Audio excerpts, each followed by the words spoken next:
ધાનપુર તાલુકાના ઘોડાઝર ચોકડીથી મહુનડા કાલિયાવડ માંડવ જતા રસ્તામાં ઠેર ઠેર ખાડા કંકરાતી વાહન ચાલકો અને ગ્રામદારો ભારે પરેશાન।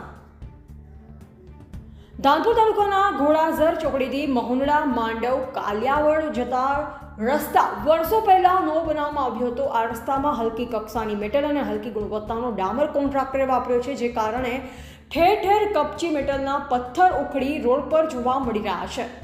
હલકી કક્ષાના રોડ બનાવી કોન્ટ્રાક્ટરે કર્યો લાખો રૂપિયાનો મોટો ભ્રષ્ટાચાર। ગામડામાં અને ફળિયામાં જોડતા રસ્તા પર સરકાર દ્વારા કડક હાથે તપાસ કરવામાં આવે તો રોડ રસ્તામાં હલકી કક્ષાની ગુણવત્તાવાળો ડામર વાપરવાથી એક જ વર્ષમાં અને ચોમાસામાં રોડ ઠેર ઠેર ધોવાણ થતા રોડ કોન્ટ્રાક્ટર દ્વારા તેની જાળવણી આજ દિન સુધી કરવામાં નહીં આવતા લોકોને હાલ તો ભારે પરેશાની ભોગવવાનો વારો આવ્યો છે। ત્યારે શું ધાનપુર તાલુકાનું વહીવટી તંત્ર ભર ઉનાળે એસીમાં ભરાઈને ઊંઘતું હોય તેમ લાગે છે। આ રોડ રસ્તાના રિપેરિંગની કામગીરી કરવામાં આવશે કે કેમ? નવો રોડ રસ્તામાં હલકી કક્ષાનું મટીરિયલ વાપરવાથી રોડ રસ્તા એક જ વરસાદમાં તૂટી જાય છે। ત્યારે સરકારના ભ્રષ્ટાચારી રોડ બનાવનાર કોન્ટ્રાક્ટર સામે કેમ પગલાં ભરવામાં આવતા નથી? શું ગામડામાં લાખોનો નહીં કરોડનો ભ્રષ્ટાચાર રોડ રસ્તાના કામોમાં થઈ રહ્યા છે? તેવું હાલ લોકો ધાનપુર તાલુકામાં જણાવી રહ્યા છે।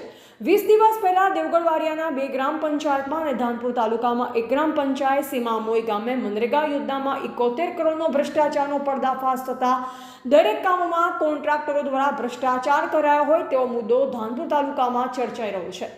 આગામી 5 તારીખે આવેલ અતિ ભારે પવન વાવાઝોડામાં અનેક ગામોમાં અને રોડ રસ્તા પર ઝાડી ઝાંખરાઓ પડી ગયા, જેની સાફ સફાઈની કામગીરી હાલ રોડ ખાતાના વહીવટી તંત્રે કરવામાં નહીં આવતા ઘણી જગ્યાએ રોડ પર ઝાડોના ઝૂમ આવી પડેલ જોવા મળી રહ્યા છે। ત્યારે મોટી ગામે ત્યારે હોનારત થશે।